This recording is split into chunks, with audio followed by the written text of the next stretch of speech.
Saturday Sunday आला की माहिती नाही माझ्या अंगात कोणता भूत घुसतो. Good morning guys. आज माझी मॉर्निंग झाली 10 वाजता. तरी सुद्धा मी बेडवरून उभी झाली 10:30 वाजता आणि म्हशीसारखी आज मी लोळत होते इकडून तिकडे. उठायची बिलकुल बी इच्छा नव्हती होत. हाय हॅलो नमस्ते, केम छो, कसं काय. नेहमी पहिला हा विचार करायची की आयटी वाल्यांना सॅटर्डे संडे सुट्टी का भेटते.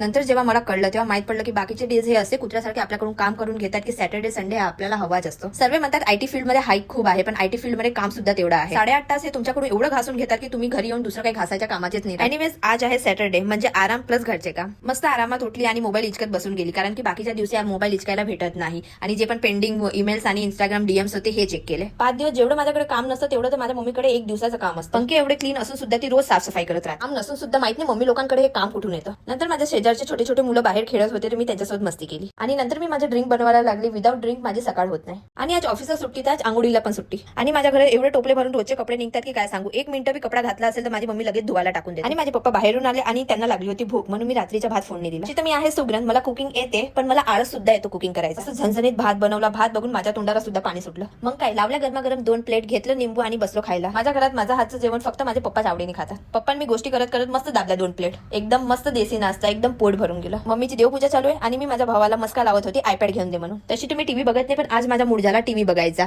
ही आहे माझी स्मार्ट टीव्ही. आहे का तुमच्याकडे अशी स्मार्ट टीव्ही? माझ्या कपड्याचा पसारा मी किती पण चांगला करणार, हा दुसऱ्या दिवशी खराबच होऊन जाणार, म्हणून मी चांगला करतच नाही. मग काय तुमचा भाऊ रेडी झाला आंघोळ वगैरे करून. दिसतो की मी हँडसम. मग लागला देवाला नैवेद्य. माझ्या घरी देवाला नैवेद्य लागल्याशिवाय माणसाला जेवायला भेटत नाही. जेवण करून मी करणारे 2-3 तास अभ्यास. अशी होती माझी सॅटर्डे मॉर्निंग. मम्मीला घरच्यासाठी सोप्याची कवर आणि व्हाईट कलरचा जास्वंद घ्यायचं होतं, ते घ्यायला आम्ही मार्केटमध्ये आलो. ते सर्व घेऊन मी घरी आली. अशी होती माझी इव्हिनिंग. असा गेला मग सुट्टीचा दिवस माझा. भेटूया उद्या नवीन ब्लॉग मध्ये. Bye bye, stay tune guys.